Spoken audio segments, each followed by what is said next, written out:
विपद समय आलू पाई बाहरिले रचना मने पड़गला ओडिया दर्शकों भल पाइबा ममता दीदी को बुझाइले अभिनेत्री रचना पश्चिमबंगरू एथर ओडिशा को आसीपारे आलू जो अभिनेत्री रचना को लोके भूली जाइथिले सेही रचना एबे कुआडे ओडिया लोकों विपद समय बाहरी ममता बानर्जी पाखक जाई बुझाई वर्तमान रचना केवल अभिनेत्री होई रही नाहंती से पश्चिमबंग रे राजनीति रे मध्य सक्रिय अछंती से वर्तमान गुरुत्वपूर्ण भूमिका रे रहिछंती से गत निर्वाचन रे लोकसभा प्रार्थी भाबे पश्चिमबंग रे जीतिछंती आ एबे तांको कथा को सहज रे केही काटी परिबेनी मध्य कारण सुनिबाकू मिलुची पश्चिमबंग रे रचना बानर्जी दबदबा बेस रही।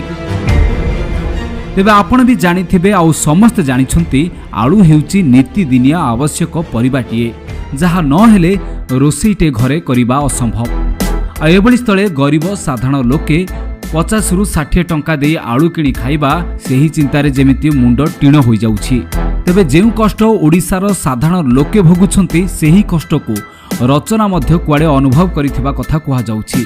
कारण आपण भी जानिथिबे ओडिसा रे रही तळ दिने रचना केते सिनेमा करिछंती एठिकार दर्शक केते भल पाइबा देइछंती आ नीतिदिनिया आवश्यक थिबा आलू लोकंकु केते जरूरी ताहा भी जानिथिबे रचना आ वर्तमान परिस्थिति रे जेउ भली भाबे ओडिसा को आलू आसु नाही ताकू केमिति सही थांते रचना।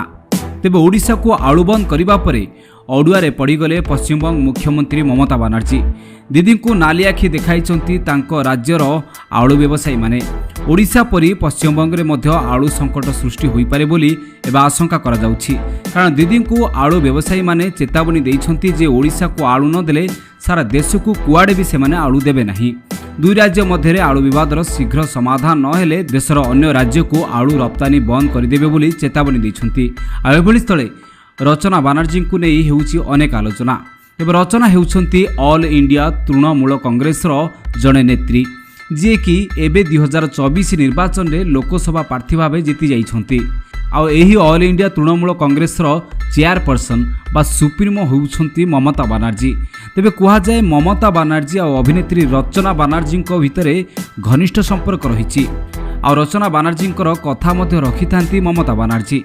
आ किछि दिन तले रचना बानर्जी कहिथिले से ओडिशा को केते भल पांती। आ वर्तमान जेउ परिस्थिति लागि रहिछि ममता दीदी जेउ भली ओडिशा को आलू छाडु नाहांती समस्ते कहूतिले सेही दल रे थाई रचना बानर्जी कोन करूछंती से कोन ओडिशा पई किछि कहू नाहांती कि। तेबे एबे सुनिबाकू मिलिछि कुआडे रचना बानर्जी ममता बानर्जी को ओडिशा को आलू पठेबा पई अनेक कथा बुझाइछंती। तेबे एही कथारे केते सत्यता रहिछि ताहा आगोकू जणा पड़िबो किंतु एतिके निश्चित जणा पड़ुछि जे रचना सिद्धांतक अनेक ओडिया फिल्म आज भी लोक माने देखिबाकू भल पांती और आज भी रचना को सेतिकी भल पाउछंती ओडिसा रे। तबे देखिबाकू बाकी रहिला ओडिसा रे जेउ भली भाबे आलू को नै चिंता बढ़ी रहिछि सेतिरे सहयोग करूछंती कि रचना बानर्जी।